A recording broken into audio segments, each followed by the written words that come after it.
And so, I was born. The first people I remember seeing were the old man, the old lady, and their daughter, Heather. After they'd said hello, the old man powered me down so he could install some software. I could tell they were nice people. The old man didn't give me a silly voice or stupid personality. And the old lady didn't dress me like a clown.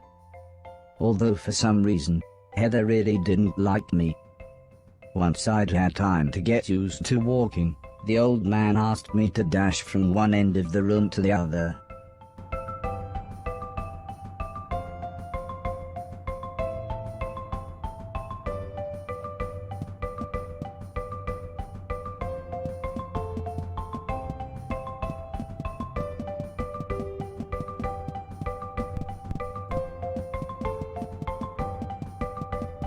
Next, the old man spent a couple of hours building some wooden platforms. He said he wanted me to jump up them, but I must admit, I was scared. It wasn't until I saw Heather and her mother happily climbing up them that I decided it might be okay.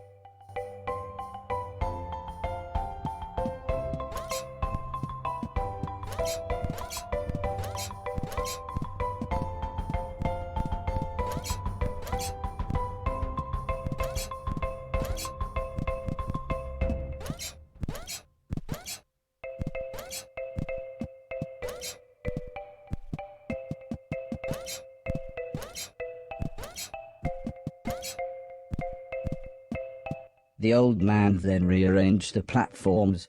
He told me to try to reach the other end of the room without touching the floor. Heather said the floor's made of lava. But when I smiled at her, she just frowned and looked away. The old lady arranged some pillows and blankets. She said it was in case I fell, but I think she just wanted it to look more like lava.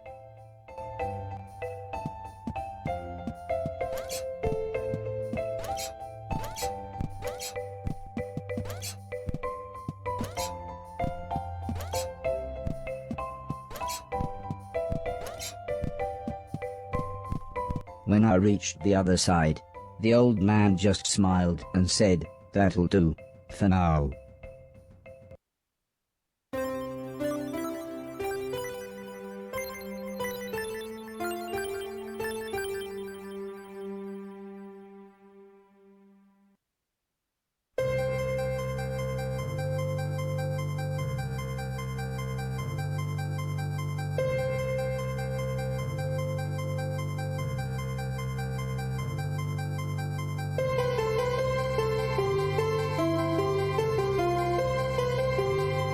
A couple of days after those first lessons, the family had a big meal, and I was introduced to everyone else. The professor was the old man's brother. He was very quiet, and always seemed to just kind of stare at me. He had lived with the old man for 5 years. The house was so huge they barely saw each other. He preferred instead to stay in his room, leaving everything up to his butler, Mr. Deck, as he insisted everyone call him, although the professor always called him Anton. For a while, he called me the yellow bastard, but the old man made him stop, as he thought it sounded racist. Mr. Silton was the old man's driver. Before he worked here, he'd gotten in with some bad people and was the driver in a post office robbery, although it all went wrong for some reason. Mr. Silton showed me a video of his band. I'm sure some people must like it, but I just found it terrifying. Then there was Alice. She was the cook. She was a nice old lady. When she was younger, she had been a TV chef. Then, years later, she had a small part in Coronation Street. Mr. Silton said, before she worked for the old man, Alice was quite a hoarder. She kept old newspapers and bicycles, and something about a poo in a shoebox. The next morning, the old man gathered everyone together to show them what I was capable of. "What else does he do?" asked Mr. Silton. The old man smiled. "He can help around the house." "Could he help me with my newspaper collecting?" asked Alice. "I'm not sure that's a good idea," said the old lady, "but he can do all sorts of jobs." "Yeah," said Mr. Silton, "shove a stick up his ass and he can do Deck's job." Now, said the old man, "we have company," pointing to some important-looking people. 2 large men, both called Gary, set up what the old man referred to as lasers. He said again, I should try to get from one end of the room to the other, but I shouldn't be worried, as I had a special chip which meant no matter how damaged I was, I couldn't die. He said it was like infinite lives in a video game. But when he realized I didn't understand, he said he would explain another time.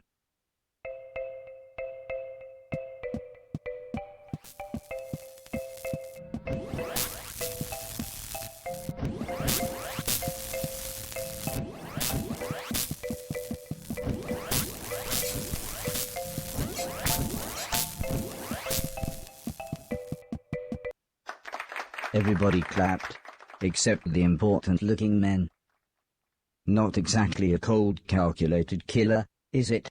said the man in black. The man in grey laughed. "What kind of artificial intelligence was that?" he asked. "Move right, unless there's something in the way."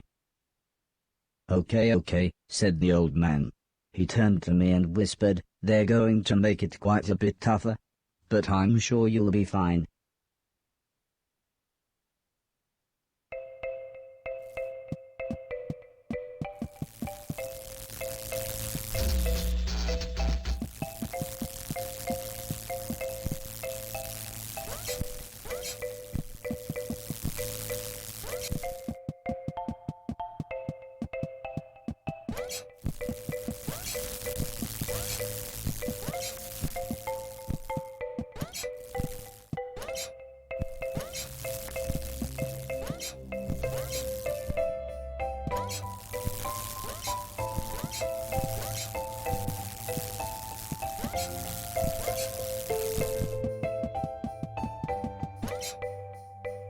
Mr. Garry's then rearranged the room one last time. The old man smiled. Now, there's no need to look so glum, he said. I'm still happy with everything you've done today. So this time, I was determined to do him proud.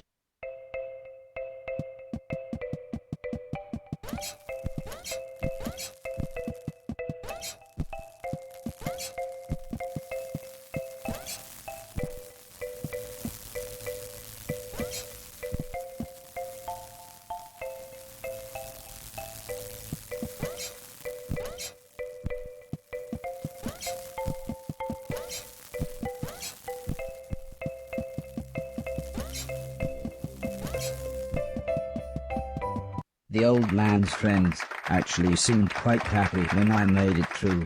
We might have a winner after all, said the man in black. It's no Killbot 3000, but you can almost see the fire in its eyes.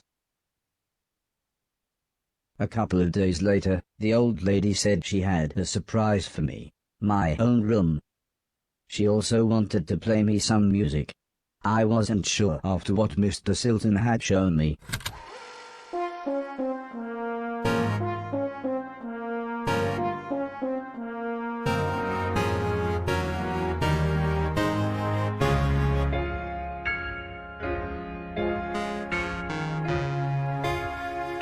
As if music wasn't amazing enough, the old lady then bought me a television set. I couldn't believe what I saw. I watched everything I could. Comedy, drama, horror, sci-fi. Anything anyone wanted to watch I would happily watch with them. Then one day, the old man set up a small box. He plugged some cables into the television and said, "This is what I meant when I said video games." I played games at every chance I could. I took on everyone. I was unstoppable. I had enjoyed music, film, and television. But to me, video games really were the highest art form.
Heather's birthday was a couple of months later.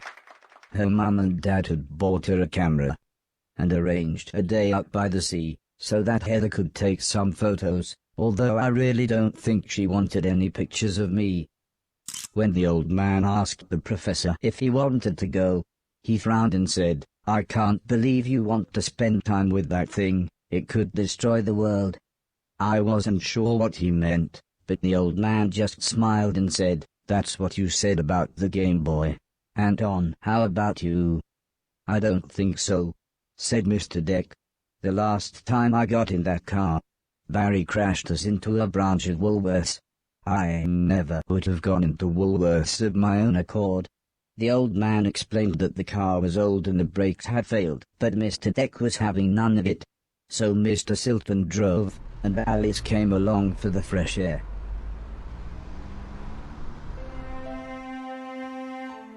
I enjoyed being outside. Although, the old lady kept telling me to be careful of the rickety old walkways. It felt like she was telling me off, but I think she was just concerned.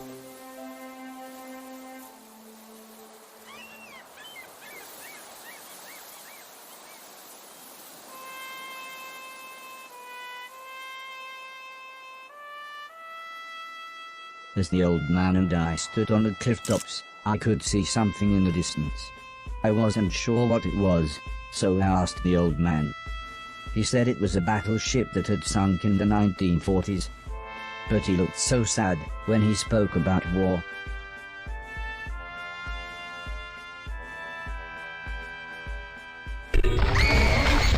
I didn't see what happened, but the metal platform Heather was climbing on had collapsed. She was safe, even if the rocks she was on looked very dangerous. The tide was rising, and we didn't know how long the Coast Guard was going to be, so I offered to climb down and get her. The old man agreed, but said I should be careful, as Heather doesn't have infinite lives, like I do.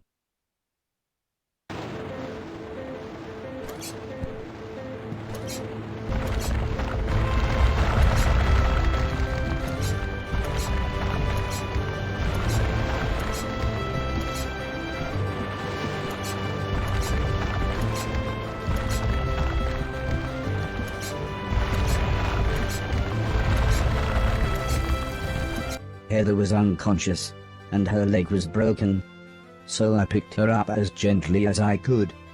I decided it would be best if I didn't run the rest of the way.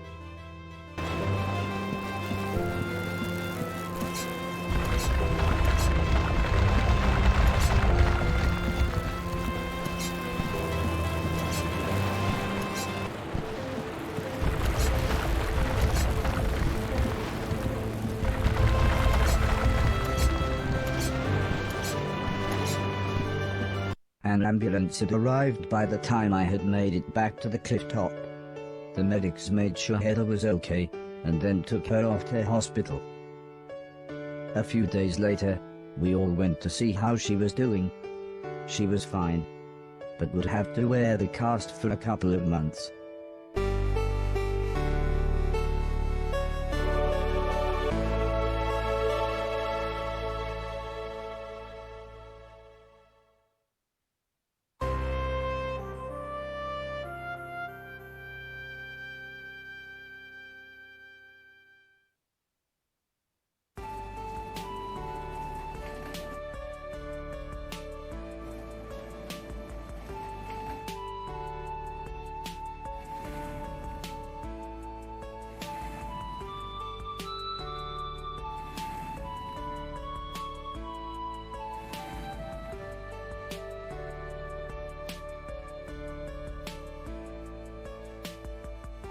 Once Heather got to know me, we became good friends. We enjoyed the same films and TV. She was also annoyingly good at some of my favorite games. After a while, she became very interested in how I worked. Soon she knew as much about me as the old man did, if not more.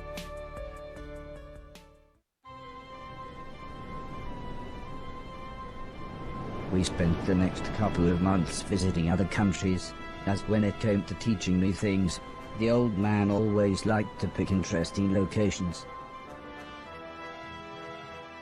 He had explained the basics of mathematics to me at the Great Pyramid of Egypt. Taught me history in the dead of night, surrounded by mysterious giant stones. And even showed me science in action high up in a hot air balloon. This is why I was surprised when the old man took me to a restaurant. It was nice, but it seemed very somber compared to the previous grand locations. He said he just wanted to chat, and this was nice and quiet. Plus it was his favorite place to eat. We talked about life, the universe, Douglas Adams, everything really. When I asked him why were we here, why did we exist, he just smiled and said, "Life is like a game, just don't expect to be finished anytime soon." When I looked puzzled, he said, "Well, everyone should have a purpose." So I asked him, "What's my purpose?" He thought for a bit, then said, "So you want to be a real boy?" Which just confused me even more. Eventually the old man said, "For now, I want you to help clean things around the house." I must have looked unimpressed, as he then said, "Okay, I want you to clean 1,000,000 things." It didn't sound like the meaning of life, but I suppose you've got to start somewhere.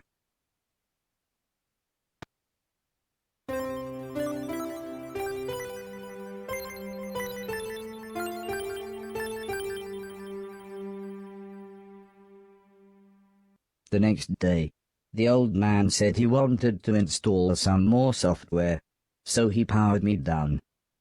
When I came to, he said Mr. Silton had a joke for me, and that I should pull his finger. I don't think I got the joke. So the old man powered me down again.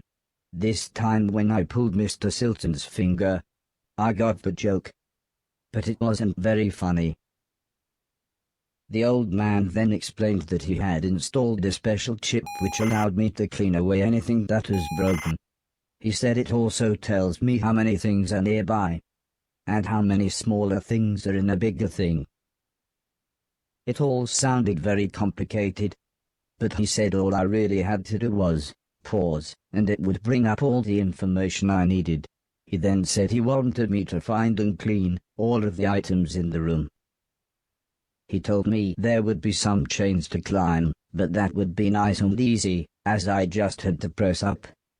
He then finished by saying, when I had collected all the items, I should come back here.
The old man then asked the old lady Heather and I to follow him outside. I was happy too, as it was a lovely hot day. The old man said he was worried that Alice had been hoarding again. She had filled up a small barn with old bicycles and newspapers. Heather said this would be a perfect chance to properly test my new powers. The old man thought for a second, then said, using the steptoe chip, I should find and clean at least 300 things. When we explained to Alice what we wanted to do, she seemed scared. But after the old lady kindly explained that, well, the barn was starting to smell, she said it would be okay. One last thing, said the old man. If you want to use a door, just push up. When I was about to enter the old barn, Mr. Silton said he had seen some mushrooms growing inside. He asked me to give him any that I found. He then winked, but I wasn't sure why.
The old man was very happy with everything that I had cleaned. But I think Mr. Silton was even more happy with his mushrooms.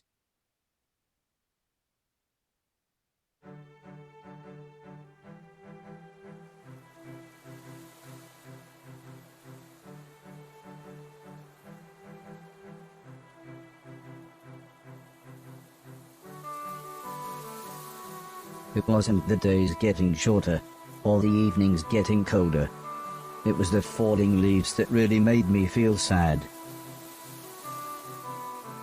As we watched the trees blowing in the breeze, the old lady said, The leaves must fall before the blossom comes. She had already explained the seasons to me, so for once, I actually understood. But it didn't make me feel any better. The old lady obviously had enough of my moping, and said, "Right, next week we're going to have a party." For some reason she insisted that we were all going to wear costumes. Heather was very excited and said, "I've got some perfect ideas."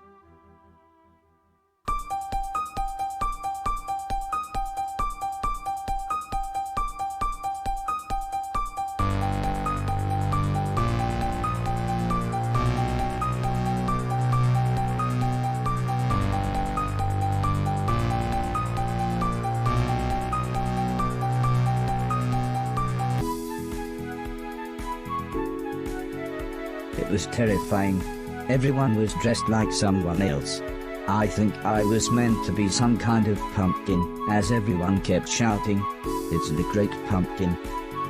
Still, at least Mr. Silton was having fun telling everyone his joke. And I suppose Heather's costume was quite flattering. After what seemed like forever, everybody left, and things got back to normal. Heather was allowed to watch a scary film before she went to bed, but I had to help Alice and Mr. Deck clean up. I wasn't happy about this, but the old man said if I was quick, then I could watch the end of the film with them. Alice was vacuuming, and Mr. Deck was taking down the decorations, so I thought I should clean up the plates and glasses.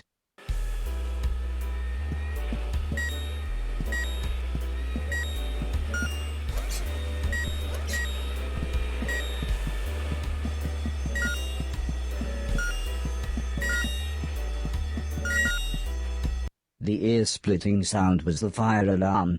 As usual, Mr. Deck blamed Mr. Silton, saying he was probably smoking one of his jazz cigarettes. But then the professor appeared. He said that there was something burning in the kitchen. Alice looked confused, saying that she hadn't cooked anything since the morning. We were all surprised when Mr. Deck opened the oven. Inside was a large black cloak and a slightly burnt pair of men's underwear. Suddenly the old lady burst in. She looked terrified. She kept shouting, "There's someone on the roof." When we went outside, it slowly became obvious that it was Mr. Silton. He was completely naked and playing his guitar. He shouted down, "When I finish this song, I'm going to fly." The old lady said, "Oh my God, I know this one, there's only about 30 seconds left." The old man then quickly turned to me and said, "You know what to do."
By the time I had made it up to the roof, Mr. Silton was beside the edge.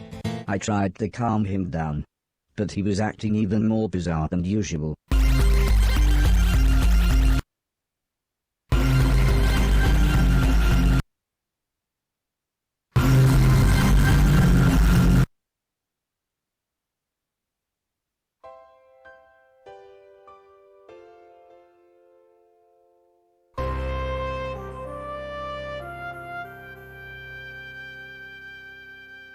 After an hour or so, Mr. Silton was fine.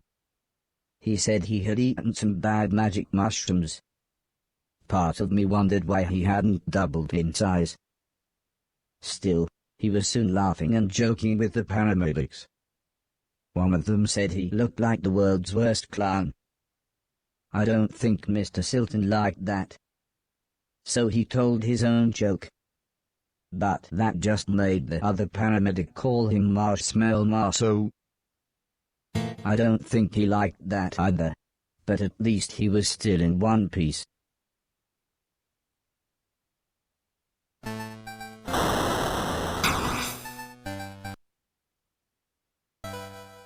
A month or so later, Heather and I were playing video games, when the old man said he wanted me to come outside. He said it had been a year since I had arrived, so he had a present for me. He placed the teddy bear high up on a wooden platform. He then told me I should try to pick it up.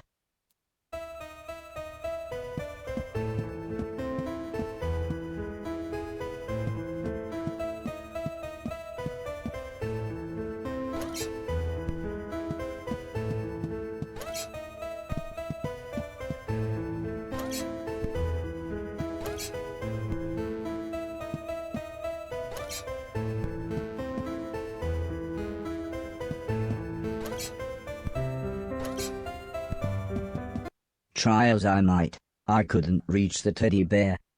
However, I still don't understand what happened next.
Was I dead?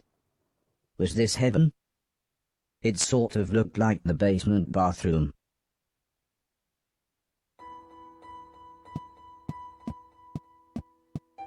It was the shoes the old man was going to give me.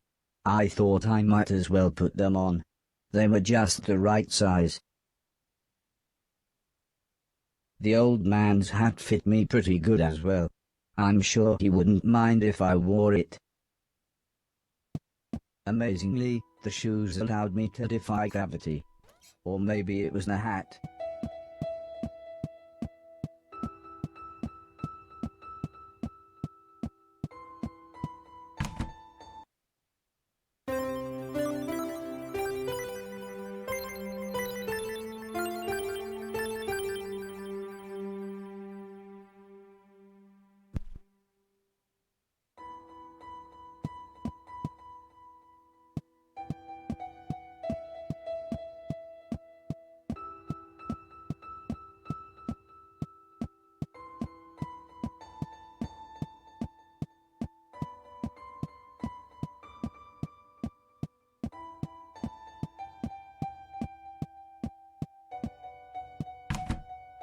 Part of the basement was flooded, and the stairs had collapsed.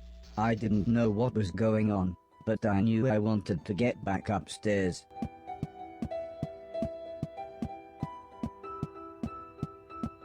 The gate was locked. I would need a key to open it. I had to be careful. The electricity was going haywire in some places.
How long had I been asleep? Months? Years? I was so confused. Where had everybody gone?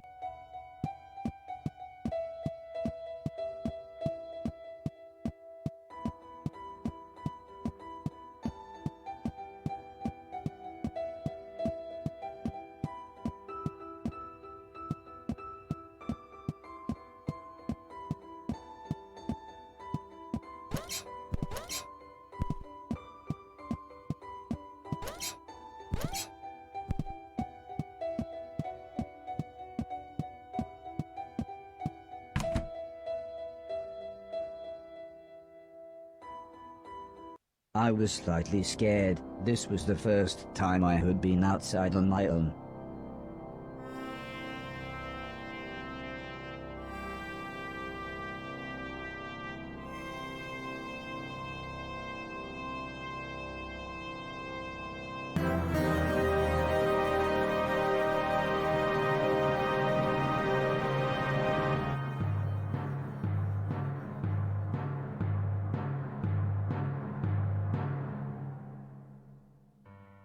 I knew what I had to do. This had to be my purpose. I would clean a million things, so I could become a real boy. Whatever that meant.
I was surprised to see an old man, but not as surprised as he was.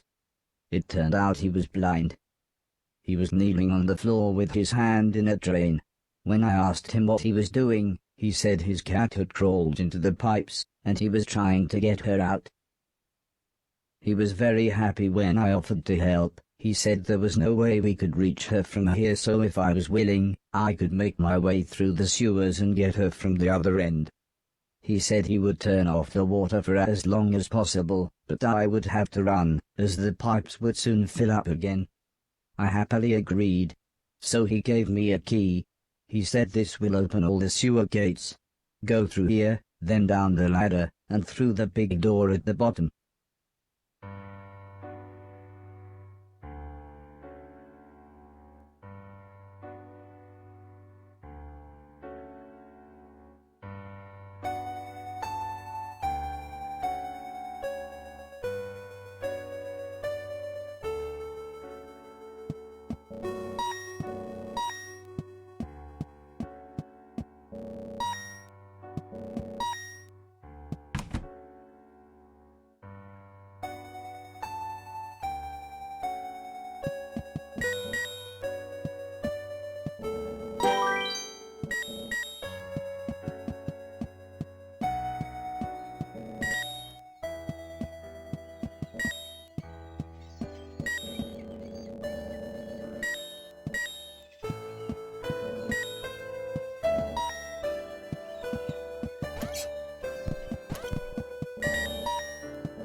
The screaming was coming from one of the bedrooms, but the stairs were blocked by a wall of fire.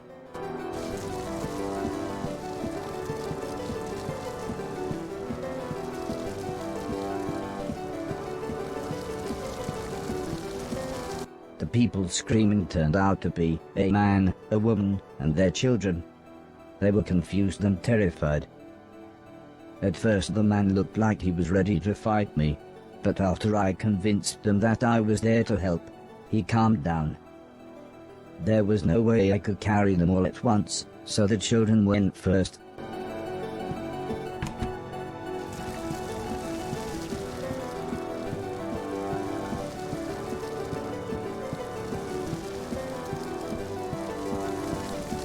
I dropped the children off at the front door and promised them that I would be back with their parents.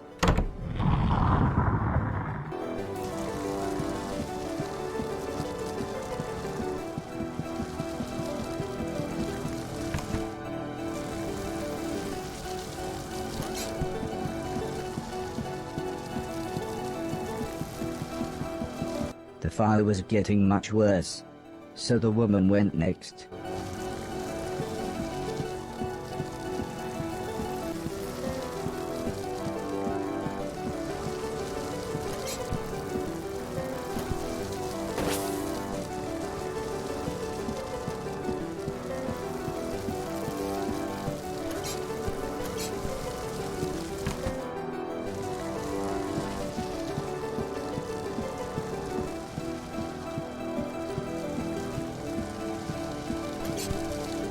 When we got to the front door, all the woman said was, "Thank you, please hurry." I couldn't leave, not while people were in trouble.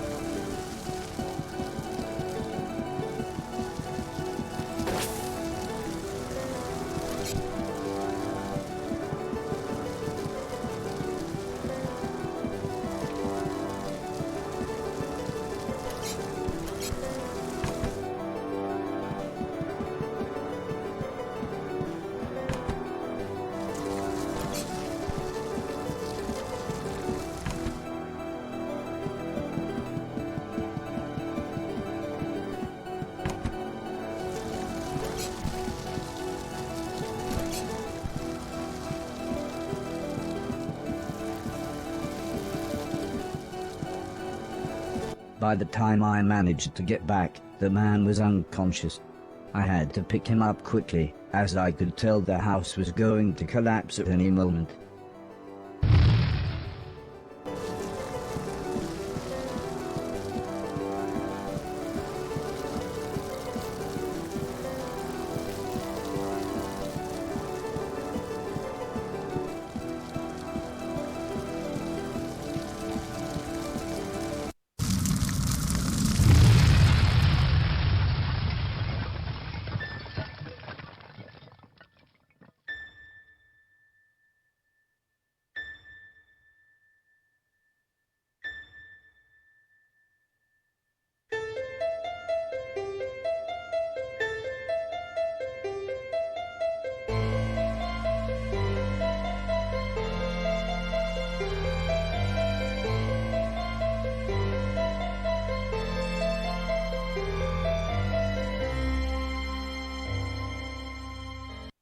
I helped the family set up a tent so they had somewhere to stay.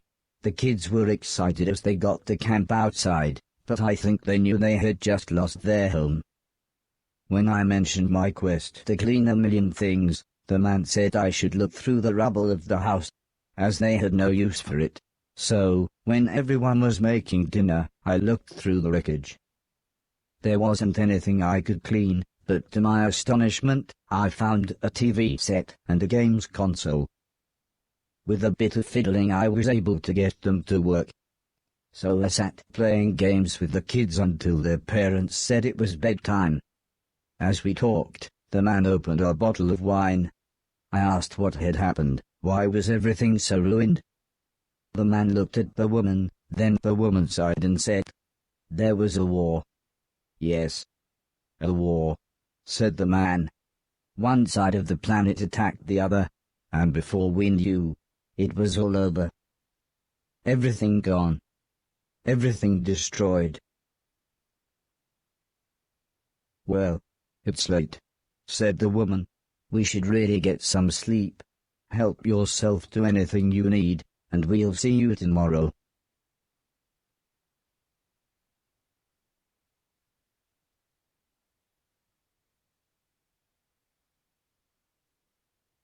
In the morning, I asked the man if he knew what had caused the fire that had destroyed their house.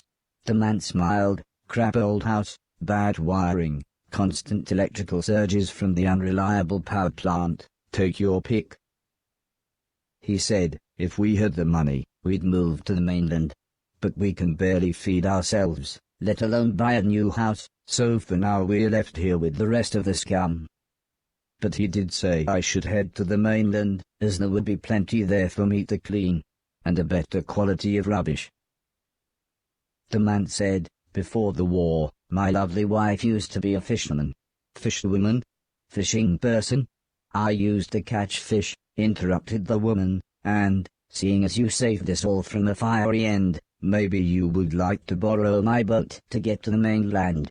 I was a little scared, but then they gave me some captain software and I was an old salty sea dog within minutes.